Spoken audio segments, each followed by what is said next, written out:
Let us continue. Practice problem number 2.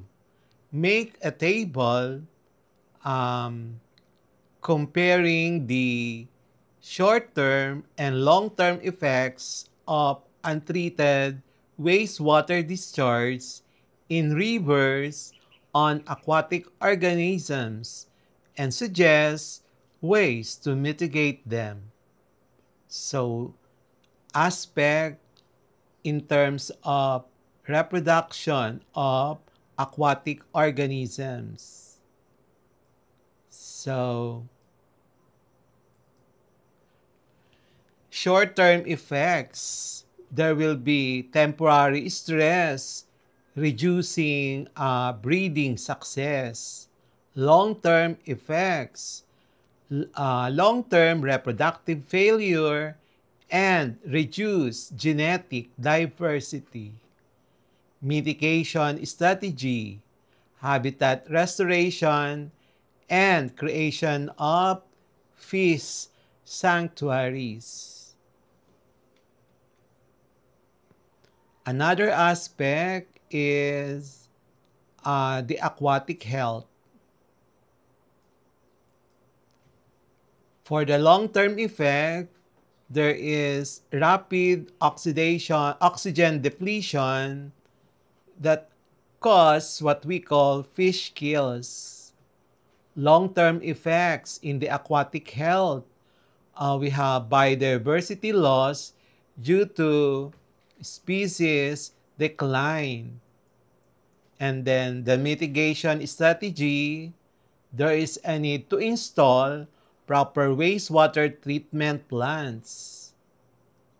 What about the short-term effects and the long-term effects and mitigation strategies pertaining to pathogens? So the short term, the spread of waterborne diseases among fish and amphibians. Long-term effect, chronic infections, weaken aquatic population. And in order to mitigate the short-term or the long-term effects involving pathogens, there should be regular monitoring and disinfection of effluents. Another aspect would be the chemicals and toxins. So short-term effect, immediate toxicity leading to fish stress and mortality. Long-term effect, bioaccumulation in food chains affecting predators. And mitigation strategy, regulation of industrial discharge, and heavy metal removal. With regards to the nutrient pollution, there is what we call algae blooms, and this reduces light penetration, and that is the short-term effect. There is what we call eutrophication, leading to dead zones, and that's the long-term effect of nutrient pollution.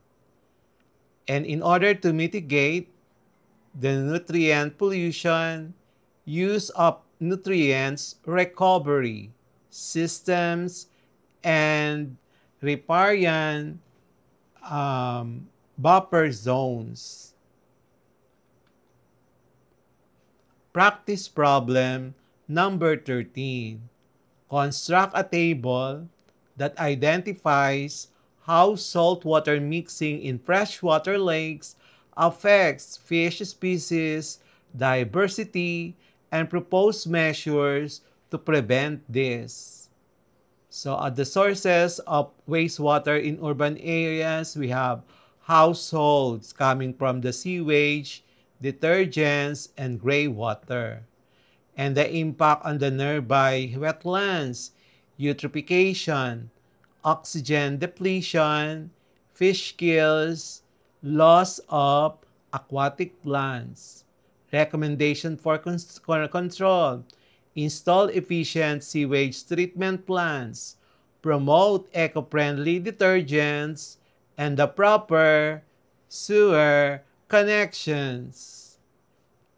For sources of wastewater are industries where chemicals, heavy metals, and toxic effluents are being thrown in our bodies of water.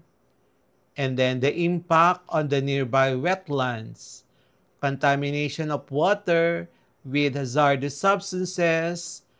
Next is bioaccumulation in wetland organisms, and because of that, there will be the loss of biodiversity. And in order to control the effect or the impact on the nearby wetlands, there should be an enforcement of strict industrial effluent standards, regular monitoring, and the use of cleaner production technologies. Another source of wastewater in urban areas are the hospitals, coming from pharmaceuticals, pathogens, and medical waste. Its impact, its spread of diseases, and then antibiotic resistance, and then contamination of wetland species.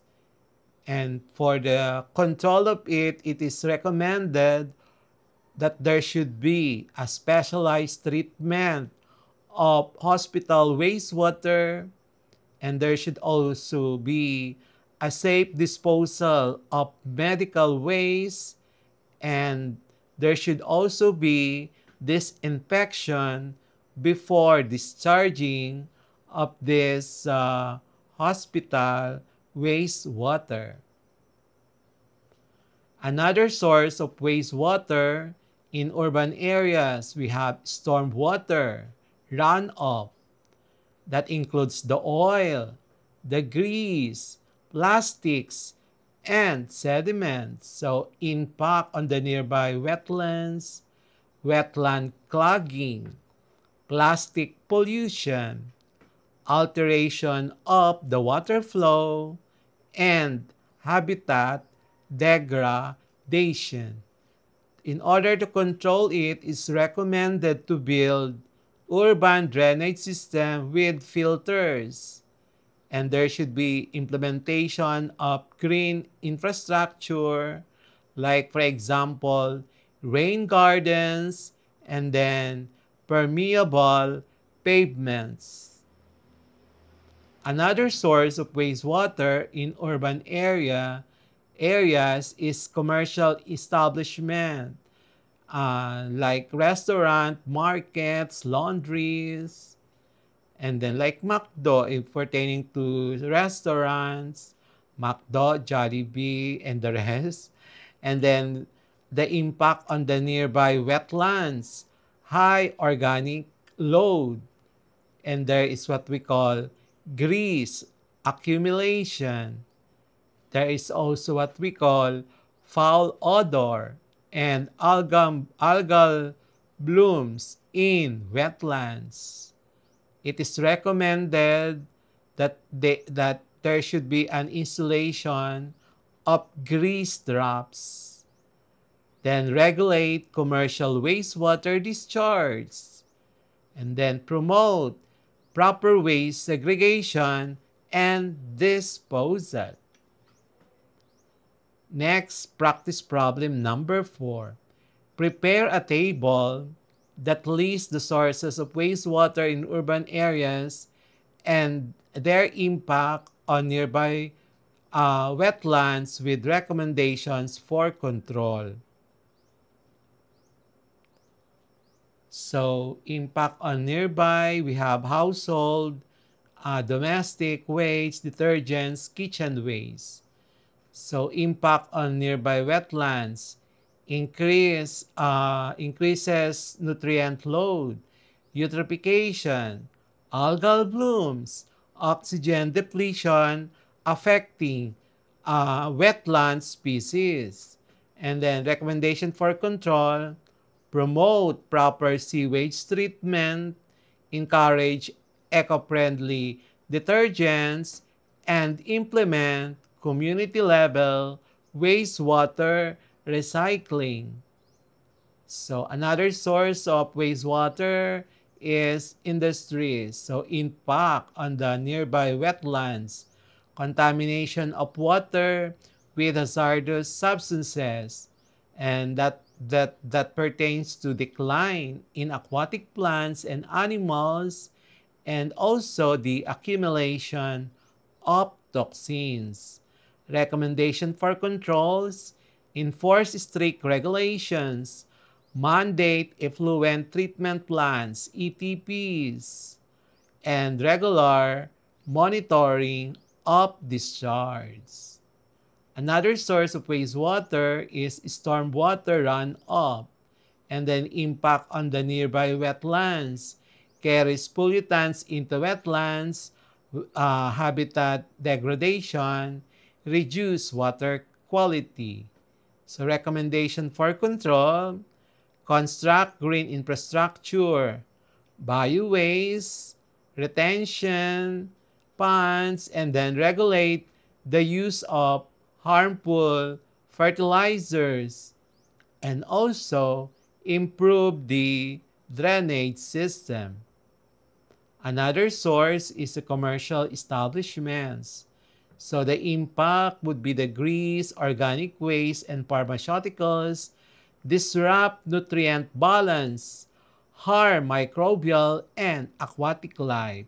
Recommendations for control, install grease traps, segregate medical waste, and enforce pre-treatment before discharge. Another source of wastewater is the informal settlements. And then the impact, direct contamination with pathogens, the spread of waterborne diseases, wetland biodiversity loss.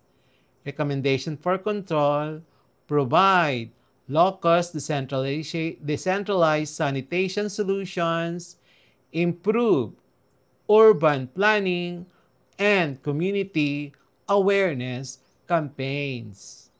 Design a table how salinity changes caused by seawater intrusion affect mangrove ecosystems with possible conservation steps. First, salinity change, the moderate increase. The moderate, so effects on mangrove ecosystem, reduce seed germination, and slower growth rates. Possible conservation steps, introduce self-tolerant mangrove species, monitor soil salinity levels, and then high salinity levels, effects on mangrove ecosystem, mortality of seedlings, leaf yellowing, and defoliation. Possible conservation step, restore natural freshwater flow.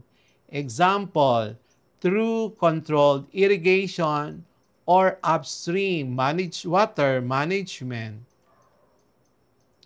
Salinity fluctuations, which is unstable, effects on mangrove ecosystem, disruption of nutrient cycling, stress on associated fauna like crabs, mollusks, and fish nurseries.